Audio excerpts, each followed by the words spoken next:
Seigneur. Donc, particulièrement, on va aller maintenant dans la deuxième partie donc, du message. On va se lever, si vous voulez bien, devant le Seigneur. On va lire la parole de Dieu.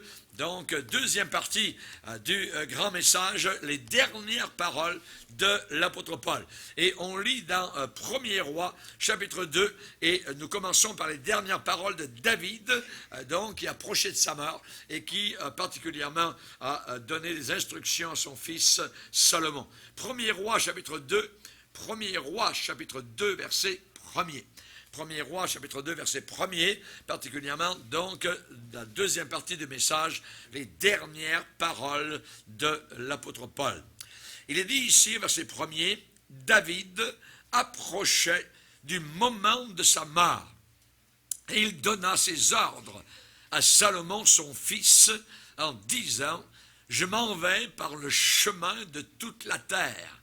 Fortifie-toi et sois un homme. » Observe les commandements, ça veut dire obéis aux commandements de l'Éternel ton Dieu, en marchant dans ses voies et en gardant ses lois, ses ordonnances, ses jugements et ses préceptes, selon ce qui est écrit dans la loi de Moïse, afin que tu réussisses dans tout ce que tu feras et partout où tu te tourneras. Amen. Seigneur, nous te bénissons pour la lecture de ta parole. Merci pour cette nourriture que tu as placée aujourd'hui, Seigneur, pour nous sur la table. Nous te demandons de bénir ce pain, Seigneur, pour notre âme. Nous savons que l'homme ne peut pas vivre uniquement de pain naturel, mais que l'homme doit vivre de toute parole qui sort de ta bouche. Nous te demandons particulièrement, Seigneur, d'appliquer ton esprit à cette parole, Seigneur, qu'elle soit pour nous un pain de vie, qu'elle soit pour nous un réconfort, que nous puissions la comprendre et que nous puissions y obéir. Dans le nom puissant du Sauveur, pour ta gloire uniquement. Amen. Et tout le peuple dit Amen. Amen. Gloire à Dieu. On peut s'asseoir, frères et sœurs. Alléluia. Gloire au Seigneur. Particulièrement, donc, nous disions ce matin que les dernières paroles, les toutes dernières paroles de quelqu'un sur son lit de mort, donc, sont très importantes. Parfois, ce n'est qu'un balbutiement. On essaye de discerner quels sont les mots, tellement la personne est devenue faible. Et ici, particulièrement, David, donc, a donné certaines recommandations à son fils. Il était sur le point, donc, de quitter la terre, de mourir, et il a donné certaines instructions. L'apôtre Paul, lui aussi, savait qu'il allait bientôt, donc, être décapité sous l'épée du soldat de Rome. Et donc, il a écrit une lettre, sa dernière lettre à Timothée, qui était pasteur à Éphèse. Et particulièrement, donc, il a écrit 2 lettres, Paul, la première à Timothée et la deuxième. La deuxième, c'est la dernière. Et nous avons vu particulièrement, donc, le dernier chapitre, cette dernière lettre est une sorte de testament épistolaire de Paul à Timothée. Et si on prend dans la Bible, dans 2 Timothée, si vous y allez maintenant, dans 2 Timothée 4, nous voyons donc les toutes dernières paroles de Paul avant de quitter la terre. Et il va dire particulièrement donc que le moment de son départ approche et il fait certaines recommandations donc à Timothée. Chapitre 4, verset 1er, 2 Timothée 4, verset 1er, je t'en conjure devant Dieu et devant Jésus-Christ qui doit juger les vivants et les morts et au nom de son apparition et de son royaume, prêche la parole. Insiste en toute occasion, qu'elle soit favorable ou non, reprend, censure, exhorte avec toute douceur et en instruisant, ça veut dire avec la doctrine, car il viendra un temps, une époque, où les hommes ne supporteront pas la saine doctrine, mais ayant la démangeaison d'entendre des choses agréables pour eux, alors ils se donneront une foule de docteurs, d'enseignants, de pasteurs, d'érudits, de théologiens, selon leur propre désir, détourneront l'oreille de la vérité et se tourneront vers des fables. Mais toi, Timothée, sois sobre en toutes choses, supporte le conflit, le combat, supporte les souffrances, fais l'œuvre d'un évangéliste, remplis bien ton ministère. Amen. Chers amis, ici nous avons des recommandations donc de l'apôtre Paul. Et l'apôtre Paul va donner particulièrement donc 3 avertissements à Timothée.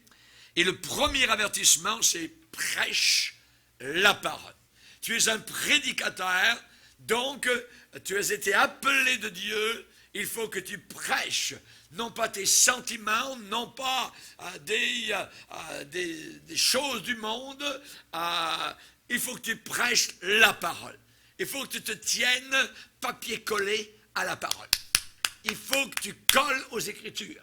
Il faut que tu enseignes les saintes Écritures. Je t'en conjure. Ça veut dire c'est une responsabilité cardinale. Ça veut dire je te supplie, je t'implore.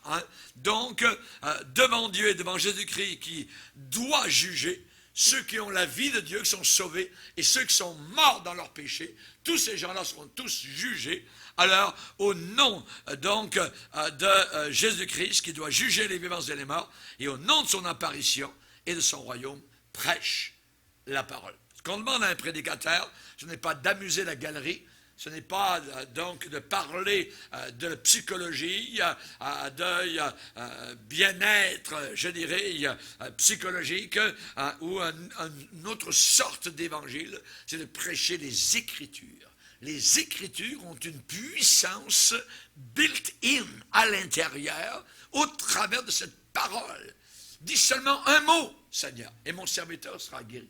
Dans le psaume, il est dit, Dieu envoya sa parole et il les guérit. La parole de Dieu qui nous est envoyée a une capacité merveilleuse donc de guérison. Et nous avons vu donc Paul qui dit prêche la parole, prêche les Écritures. Il va dire insiste en toute occasion, qu'elle soit favorable ou non favorable, reprend, censure, exhorte. Et il va dire avec toute douceur. Avec toute douceur. Ça veut dire avec toute humilité. Humilité. Non pas avec exaspération ou avec colère, en te disant parfois devant certaines personnes, mais il ne comprend rien, et ainsi de suite, et de se mettre en colère, ça ne sert à rien. Avec douceur. On donne le message, qu'on reçoive une gifle, avec douceur. Amen. Jésus, lui, il ne s'est pas rebellé. Je ne peux pas voir Jésus en train d'être cloué, de résister aux Romains qui veulent lui placer la main et planter un clou dedans. Peut-être les autres, peut-être les brigands. Et quand nous annonçons la parole de Dieu, nous devons le faire avec une certaine manière, avec amour, avec douceur. Voyez, celui qui parle au nom du Seigneur doit être patient alors qu'il est en train de témoigner. Ou alors, si c'est un prédicateur, alors qu'il prêche la parole de Dieu. Peut-être qu'on ne verra pas des résultats immédiats. Je dis bien immédiats, voyez. Parfois, oui, mais souvent, non. Il faut semer la parole de Dieu. Il faut être patient envers ceux qui s'opposent à notre témoignage, à notre prédication. Et Paul va parler aux Thessaloniciens. Il est allé à Thessalonique, il a annoncé la parole de Dieu et il va donner 2 exemples de la façon avec laquelle il avait annoncé l'évangile. Il va employer l'exemple tout d'abord d'une nourrice. Une nourrice, voyez. Il dit, nous avons été pleins de douceur au milieu de vous. Nous aurions pu nous produire avec autorité comme apôtres de Christ. Et aujourd'hui, beaucoup le font. Le grand prophète arrive en ville, monsieur, le grand évangéliste, que je sois. Non, non, Paul, il ne voulait rien savoir de ça. Nous aurions pu nous produire, faire un show, voyez. Nous aurions pu nous produire comme apôtres de Christ. Mais nous avons été pleins de douceur au milieu de vous, de même qu'une nourrice prend soin. Non, prend un tendre soin. Un tendre soin de ses enfants.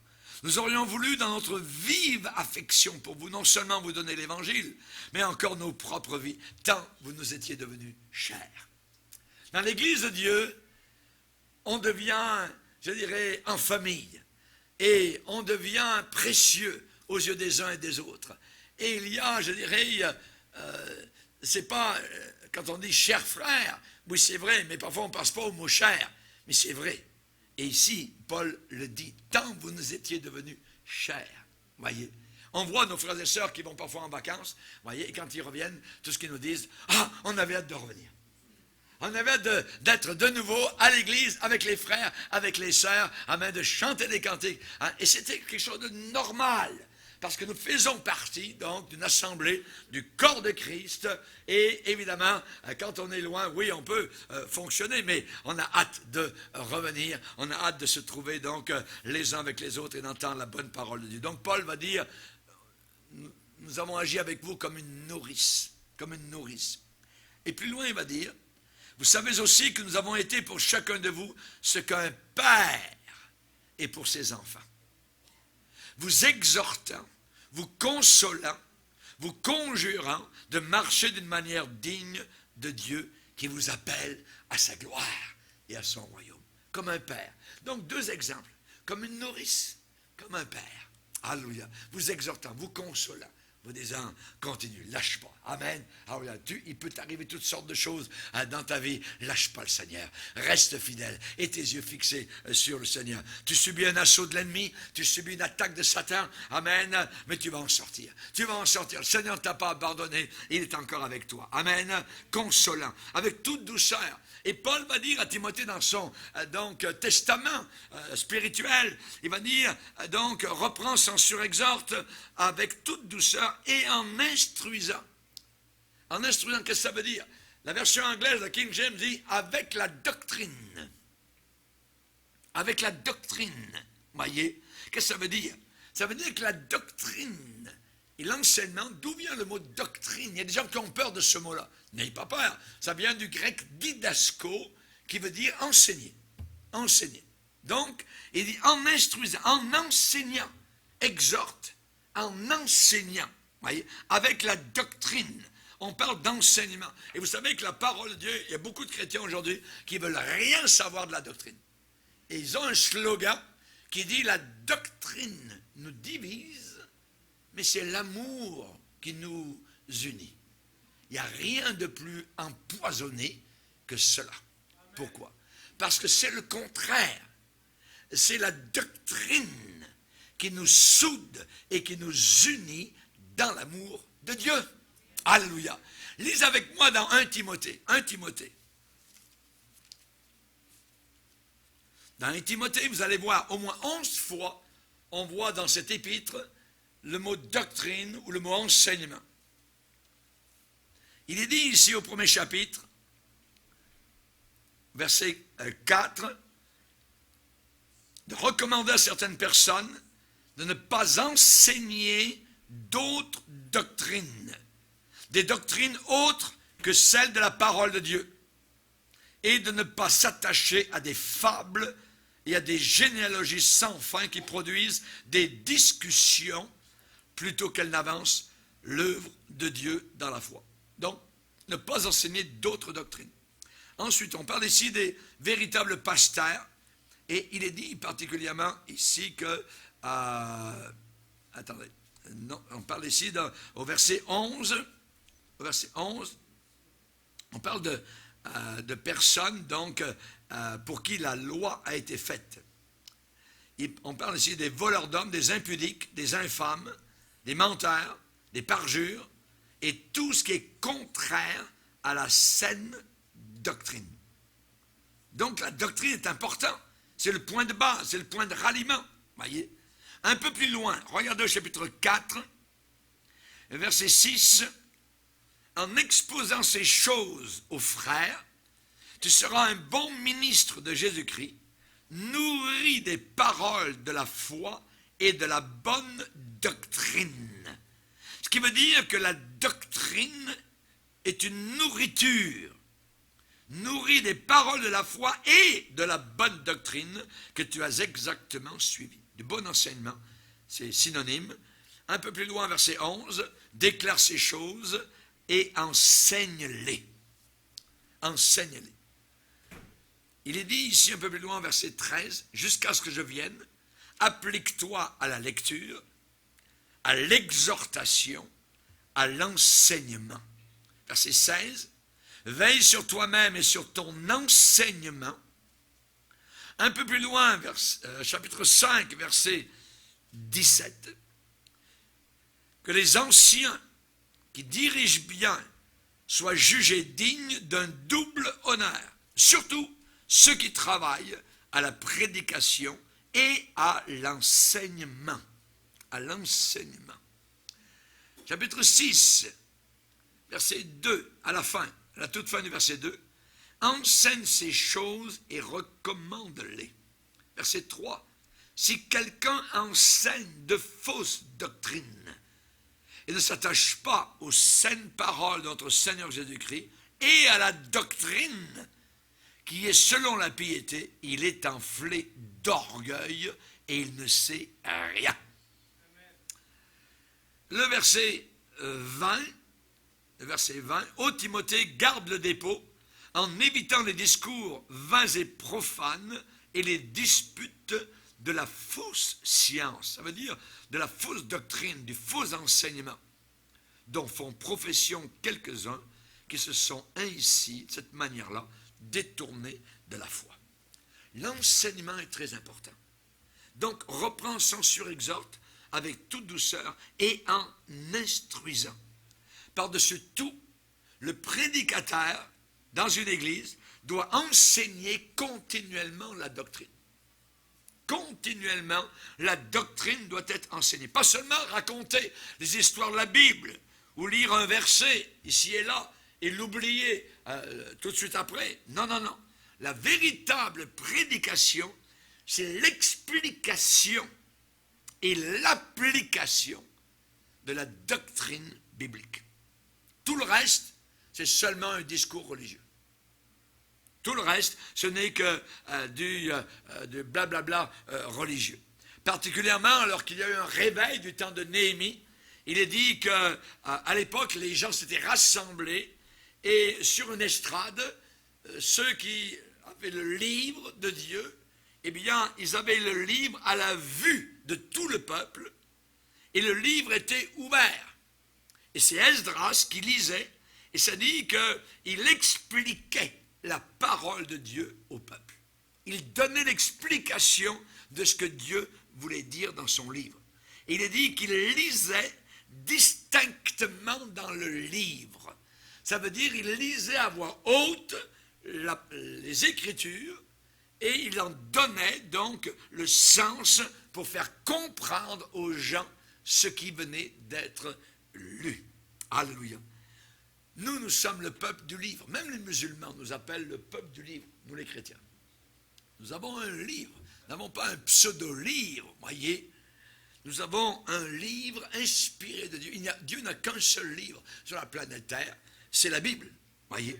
Quand Josias, le roi d'Israël, a eu un réveil spirituel, ça a commencé lorsqu'ils ont retrouvé le livre de la loi qui avait été perdu dans le temple sous les débris, les décombres, et en faisant le nettoyage, un jour quelqu'un a retrouvé le livre.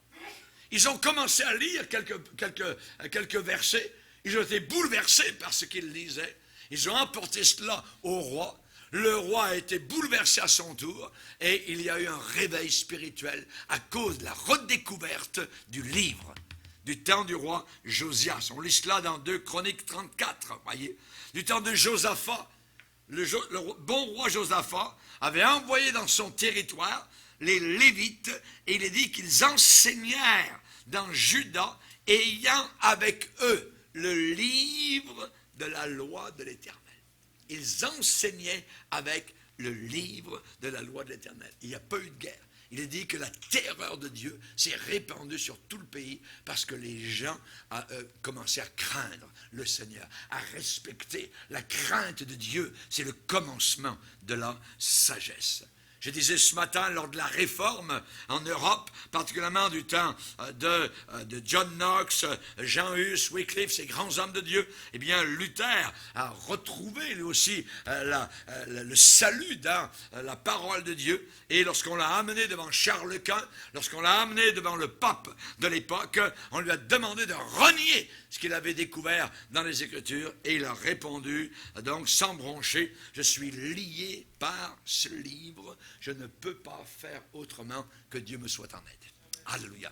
Nous sommes liés par ce livre. Amen. Maintenant, nous allons nous poser une question, puisque Paul dit à Timothée, dans son testament, prêche la parole.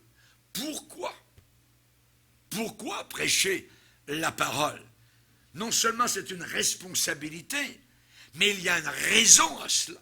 Il y a une explication, il y a un pourquoi. Voyez, il y a un motif. Pourquoi devons-nous prêcher la parole? Eh bien, Paul le dit. Voilà la raison. Parce que, car il viendra un temps, une époque, où les hommes ne supporteront plus la saine doctrine. L'enseignement de santé, ils ne le supporteront plus. Et alors, c'est la raison pour laquelle on doit continuer à prêcher la parole. La plupart des gens ne veulent pas de la saine doctrine. Pas la doctrine saine. Et ce mot sain, S-A-I-N, voyez, si c'est au féminin, c'est S-A-I-N-E, doctrine saine. Ce mot sain, saine, ça vient du grec, et le mot c'est c'est dur à dire, Ugiano, qui a fait en français hygiène.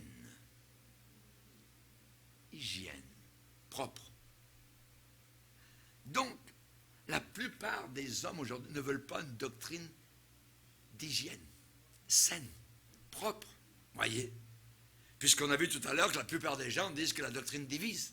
Voyez? Alors que c'est ça qui nous unit. Et c'est ça qui unissait. Pourquoi l'apôtre Paul a-t-il écrit 13 épîtres? Uniquement doctrinales. Alors si ça ne sert à rien, si c'est l'amour, prenons nos Bibles et déchirons ces épîtres qui ne servent à rien. Si la doctrine ne vaut rien. Pourquoi l'apôtre Paul a-t-il écrit des enseignements doctrinaux? Voyez? Doctrine saine. Voyez? La plupart des gens vont de plus en plus ne toléreront plus la saine doctrine. Ils vont tolérer tout le reste. Nous vivons dans une époque de tolérance inimaginable du mal, du péché, du diable, des démons, de l'impureté, des déviations, de tout ce que vous voulez, voyez. Mais ce qu'ils ne supporteront plus, c'est la saine doctrine. Et c'est nous qui sommes arrivés à cette époque, qui sommes le dernier barrage. Tous les autres barrages ont craqué. Et nous sommes, nous chrétiens, Église de Dieu de la fin des temps, le dernier barrage qui ne craquera jamais. Pourquoi? Parce que nous avons été bâtis par le Seigneur. Je bâtirai, et il a bien bâti le Seigneur. Et notre fondation, elle est doctrinale. Elle est basée sur l'enseignement. Les premiers chrétiens à Jérusalem, quand il y a eu 3000 et puis 5000, ils persévéraient dans la doctrine. Ce qui veut dire que pour persévérer dans la doctrine, il faut la connaître. Ce qui veut dire que les apôtres enseignaient à ces foules ce qu'il fallait croire et ce qu'il ne fallait pas croire. Mais on sait qu'à la fin des temps, Paul dit à Timothée, prêche la parole, car il viendra un temps où les hommes ne supporteront plus la saine doctrine. Alors ils auront des désirs charnels pour des nouveautés religieuses. Des nouveautés. On est fatigué, la croix, tout ça bien beau, tout ça, la Bible, Jésus, tout ça, qui guérit les malades. On aimerait avoir un peu autre chose. On aimerait mélanger ce bon vieil évangile avec quelques nouveautés. Vous voyez, on veut rajeunir l'Église. L'Église n'a pas besoin d'être rajeunie, elle est jeune éternellement. Alléluia. Gloire au Seigneur. Et que le Seigneur nous garde, évidemment, dans les paramètres qu'il nous a fixés dès le départ. Parce que Paul va dire aux Corinthiens, chapitre 15, l'évangile que vous avez embrassé, que vous avez cru, par lequel vous êtes sauvés, si vous le gardez, si vous le conservez tel quel, sans y toucher, sans le moderniser, sinon vous auriez cru en vain. Et ça, c'est la pire affaire. Croire pour rien. Imaginez. Croire pour rien. Parce qu'on a changé les paramètres. On a changé ce que Dieu avait décidé qu'il ne bougerait jamais au travers de tous les siècles. Moi, quand j'ai accepté le Seigneur, j'avais 21 ans et j'ai dit, c'est merveilleux. Parce que je viens de toucher quelque chose qui ne changera jamais. Alléluia. Même si je meurs à 100 ans, c'est pas grave, ça ne bougera jamais. Donc, je suis sur de solide. Et à partir de là, j'ai voulu être enseigné. La saine doctrine a bâti ma vie spirituelle et m'a gardé au travers des siècles, pas des siècles, des années. Au travers des années, alors regarde, quel âge vous pensez que j'ai? 300 ans. Mais la doctrine m'a gardé. Amen. Et c'est cela qui est très important. Aujourd'hui, les gens vont de plus en plus avoir ce que j'appelle un cœur de pierre, voyez, parce que la semence de la parole de Dieu semée sur ces cœurs-là ne porte aucun fruit. Voyez, parce qu'ils trouvent une occasion de chute. Dès que ça va mal, dès que c'est dur, oh non, on peut pas suivre le Seigneur et tout ça, et ainsi de suite. Voyez? Donc, il se trouve un paquet d'occasions pour chuter. Ils rationalisent leurs conditions pour ne plus suivre le Seigneur. Nous ne voulons pas faire donc cela. Alors, il viendra un temps où les hommes ne supporteront plus la saine doctrine, voyez, et ils auront la démangeaison, donc on parle de grattage. Ça vous démange, vous voyez, ils auront une démangeaison, un grattage, vous voyez, pour entendre des choses agréables. Mais qu'y a-t-il de plus agréable que la véritable doctrine? C'est cela qui est très agréable, vous voyez.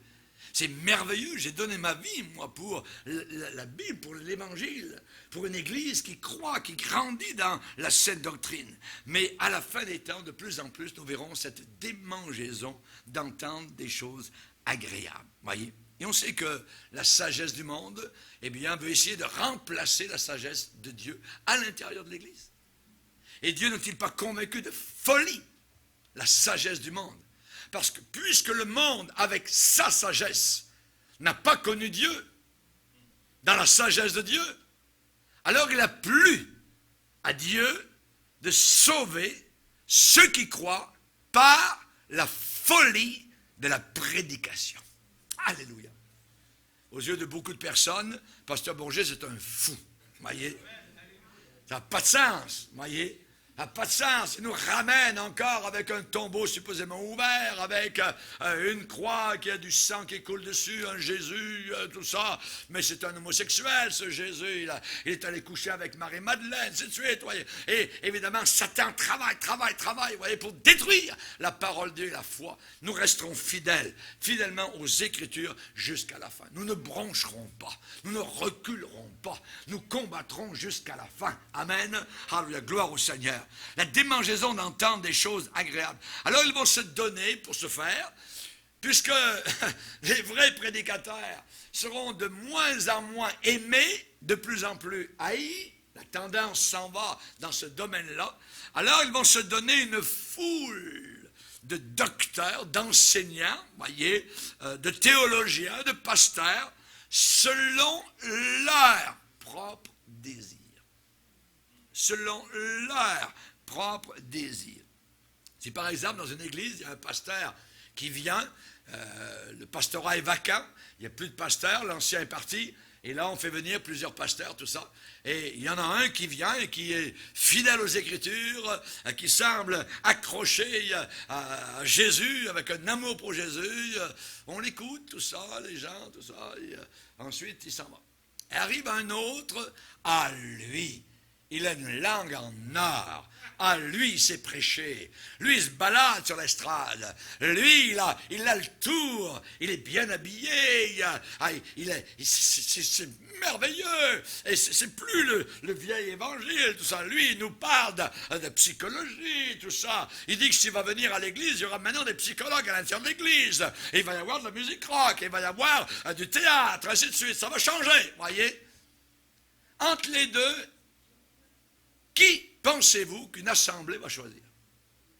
Ils vont choisir le moderniste.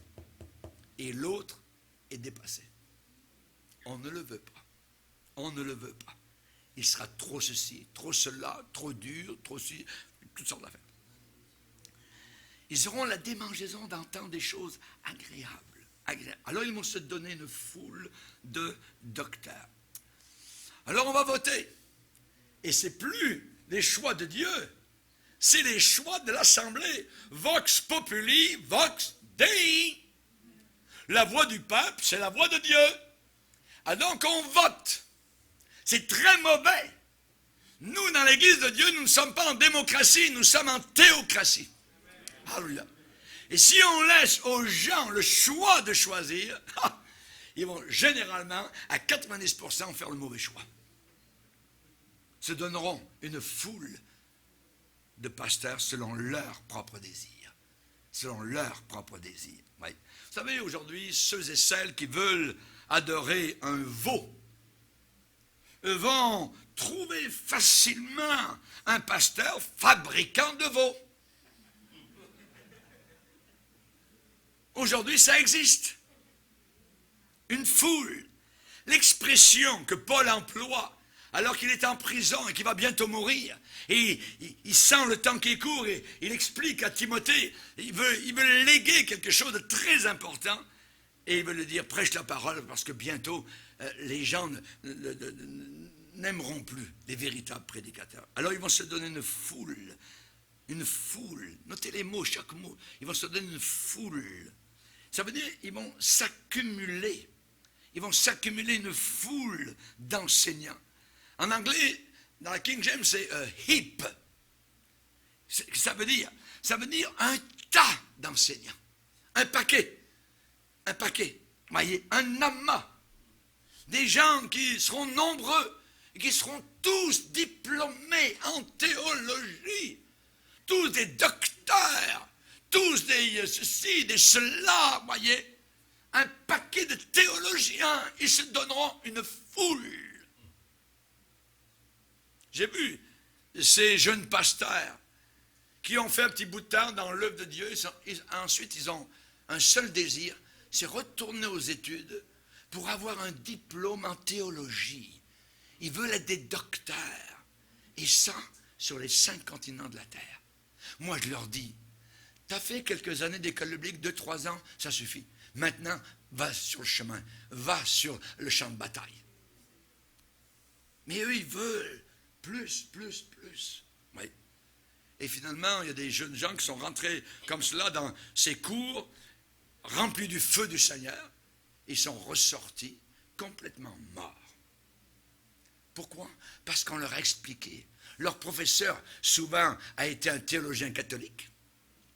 Et il leur a expliqué que la Bible ne veut pas vraiment dire ce qu'elle veut dire. Ah ouais, c'est ça, ah ouais. Le feu de ton Saint-Esprit, là, puis parler en langue, c'est passé, ça c'est bon pour, il y a 2000 ans. Aujourd'hui, c'est autre chose, tout ça. Il faut regarder les choses de plus près, tout ça. Et puis ils vont sortir toutes sortes de mots, ainsi de suite, en disant, non, t'as cru ça jusqu'à présent, c'est pas ça. Le gars est arrivé à la simplicité, rempli du feu de Saint-Esprit, et a dit, je vais étudier, tout ça, puis là, je serai encore plus fort quand je vais sortir. Le diable attend à la porte. Se donneront une foule, un amas, hip, ces docteurs enseignants, qu'est-ce qu'ils vont faire? Et ils le font déjà. Ils vont satisfaire les désirs ardents et insatiables des gens. Ils vont leur enseigner certaines choses qui sont totalement en désaccord avec la parole de Dieu. Si un prédicateur a une grande assemblée, ce n'est pas toujours un signe qu'il prêche la vérité. Non. Mais ça peut être le contraire. Aujourd'hui, généralement, ceux qui ont des grandes assemblées, genre Joel Osteen, eh bien, vous avez de l'erreur totalement mêlée à la vérité. Ça peut être l'évidence qu'il est en train de chatouiller et d'amuser les oreilles des gens et ça leur démange. Il est en train de leur donner ce qu'ils veulent entendre au lieu de ce qu'ils doivent entendre, ce qu'ils devraient entendre, selon leur propre désir. Se donneront une foule de docteurs selon leur propre désir. N'oubliez pas cela, c'est inspiré de Dieu. Mais ça va plus loin que cela. Détourneront l'oreille de la vérité. Ah! Me détourner de la vérité. Tout en prêchant certaines bribes de vérité. Est-ce possible? Ah oui. Ah oui. Détourneront l'oreille de la vérité. Donc une apostasie totale. Je me suis toujours demandé, Seigneur, comment ça va se faire quand devant toi vont apparaître des milliers de personnes qui vont dire, Seigneur, n'avons-nous pas fait ceci, n'avons-nous pas prêché ta parole, n'avons-nous pas chassé des démons, n'avons-nous pas guéri des malades? Je ne vous ai jamais connu. Allez en enfer pour l'éternité. Rendez-vous compte? Mais ça nous fait trembler. Ça veut dire que ce sont des chrétiens. Des chrétiens qui se disent chrétiens et qui ne sont pas connus ni reconnus par Dieu. Il va leur dire la raison. Il va leur dire, il le dit, je ne vous ai jamais connu ouvrier d'iniquité. On parle de péché. On parle de double vie. On parle de convoitise. Et on sait particulièrement que dans la vie de tout chrétien, de façon générale, et prédicateur, il y a trois domaines. Trois domaines où Satan, depuis des siècles, répète la même chose et il abat les mêmes hommes qui ont une faille dans leur vie. Les femmes, l'argent, les fausses doctrines. Les fausses doctrines. Les femmes, l'argent, les fausses doctrines. Sont toujours dans ces trois domaines-là que Satan travaille. Chers amis, il y a un pas très très court entre des oreilles qui démangent et détourner l'oreille de la vérité. Tout ça a à faire avec des oreilles. D'entendre. Entendre. Quand vous allez à l'église et puis que vous allez comme au spectacle, c'est très dangereux. On ne va pas à l'église comme un spectacle. On va à l'église pour louer le Seigneur, pour entendre la parole de Dieu. On ne va pas à l'église comme un club social. On va à l'église pour être devant le Seigneur, pour modifier nos vies, pour être enseigné, pour pleurer devant Dieu, pour se réjouir devant le Seigneur, pour progresser devant notre Dieu. Un pas très très court entre les oreilles qui démangent et détourner l'oreille de la vérité. Détourneront l'oreille de la vérité. Une fois que les gens ont détourné leurs oreilles de la vérité, une fois qu'ils ont rejeté l'amour de la vérité, ils vont faire autre chose, un pas supplémentaire. Ils vont se tourner vers des fables. Il faut remplir ce vide, puisque ce n'est plus la vérité qui conduit. Donc, ils vont remplir, et ces fameux pasteurs, envoyés de Satan, vont remplir leur cœur de fables, d'histoires à dormir debout. Dans certaines églises, on rit à cramper, à se rouler par terre. Sortez de là tout de suite. Sortez de là tout de suite. C'est très dangereux. Nous connaissons la joie du Seigneur, c'est vrai. Mais là, on passe à une autre chose. Et nous avons eu ces barmen du Saint-Esprit. Il y en a un d'Afrique du Sud, il s'appelle le barman du Saint-Esprit. Alors lui, tchouk, le bac, bois, bleu, alléluia, ivre de l'Esprit. Mon œil! La Bible ne parle jamais d'être ivre du Saint-Esprit. Elle parle d'être rempli. Rempli, c'est autre chose. Nous sommes toujours conscients, jamais inconscients. Jamais inconscients. Quand vous voyez ces gens qui nous font croire par terre, là, qui sont sous la puissance de l'esprit, c'est du mensonge du début à la fin. C'est pas vrai. Il y en a qui sont par terre, puis à un moment donné, ils ouvrent un petit œil. Regardez ce qui se passe. Alors il y a ceux qui tombent et ceux qui ne tombent pas. Si vous ne tombez pas, vous n'êtes pas sous l'esprit. Il vous manque quelque chose, c'est dommage. Des fables se tourneront vers des fables inventées par les hommes. Et dans ces milieux, il n'y a plus de conviction de péché. On n'en veut pas. On veut rendre les gens à l'aise. Même les pécheurs, avec leur péché. Voyez? Et ils peuvent rester là, comme cela, à l'aise. Les pécheurs rentrent, ils restent là, ils campent là. Des années. Il n'y a plus de conviction de péché. Les gens ne sentent aucun besoin de se repentir. Ce n'est plus l'évangile qu'on prêche. C'est un autre Jésus. Un Jésus Père Noël, un Jésus qui est aveugle, un Jésus qui ne voit plus le péché, rien du tout, il ne voit plus rien, Jésus. Résultat, ça fait quoi? Ça fait une assemblée de supposés chrétiens très confortables et endormis. Ils ronflent. Ils écoutent le dimanche matin un discours religieux confortable qui ne contient absolument aucune doctrine biblique. C'est de la pensée positive, c'est de la psychologie, c'est de l'estime de soi, c'est toi. Ce n'est plus la croix. Ce sont des vierges folles. Il y a l'extérieur, il y a la lampe, pas d'huile à l'intérieur. Le poison de Satan. C'est un poison du diable. Je le répète, c'est que la doctrine nous divise et que c'est l'amour qui nous unit. C'est faux. Comme la messe. Le poison de Satan, voyez, ne prendra pas sur nous. Nous ne voulons pas d'injection de ce poison. J'aimerais vous dire que le corpus doctrinal, c'est le squelette qui tient le corps de Christ debout. S'il n'y a pas d'os dans un corps, vous avez une boule de chair.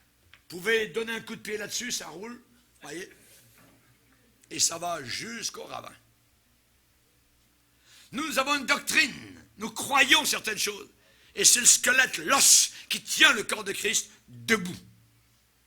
Ces gens, chers amis, eh bien, sont en proie à toutes sortes de faux enseignements, ça va continuer, et même de sectes, parce qu'ils manquent à leur vie la fondation de la parole de Dieu. Les premiers chrétiens persévéraient dans la doctrine. C'est un fait reconnu, et je vais vous le dire. C'est qu'une grande partie de ceux qui actuellement sont dans des sectes étaient auparavant membres de l'Église chrétienne authentique. Beaucoup de personnes qui étaient dans l'Église chrétienne sont chez les témoins de Jéhovah, sont chez les mormons, sont dans l'ésotérisme, ainsi de suite. Comment ça se fait? On ne leur a jamais enseigné la doctrine. Et dès qu'est arrivé le diable, en disant, mais non, regarde, il y a autre chose. Oui, avec la Bible, je vais t'expliquer. Et avec la Bible, le diable explique l'erreur. Notez l'emphase de l'apôtre Paul, dernière parole de Paul. Prêche la parole en instruisant, ça veut dire en enseignant la doctrine. À la fin des temps, les gens ne supporteront pas la saine doctrine. détourneront l'oreille de la vérité et se tourneront vers des fables, des mythes. Se tourner vers, dans l'original grec, c'est ektrépo. Et ça veut dire disloquer. C'est un terme médical. Ils détourneront l'oreille de la vérité. Ça veut dire qu'ils seront disloqués. Ça veut dire c'est comme si vous avez le bout du bras et toc, démanché et il sort de l'avant-bras. Disloqué. Nous voulons être, je dirais, bloqués dans la doctrine de Christ. Que tous nos membres soient à l'intérieur, je dirais, des jointures, des moelles, tout ça, dans le corps tel que Christ l'a désiré. Non pas disloquer, non pas se détourner de la vérité. L'emphase est sur la saine doctrine dans les 3 épîtres pastorales. Imaginez, Paul a écrit 3 épîtres. 1 Timothée, 2 Timothée, l'épître de Tite. Et là, il insiste sur la doctrine. Comme on a besoin aujourd'hui, cette emphase. L'emphase sur l'enseignement. Paul a continué à donner un 2e grand conseil. Et il a dit, remplis bien ton ministère. On verra cela mercredi. C'est déjà fini. 45 minutes. On va se lever ensemble. Amen. Alléluia.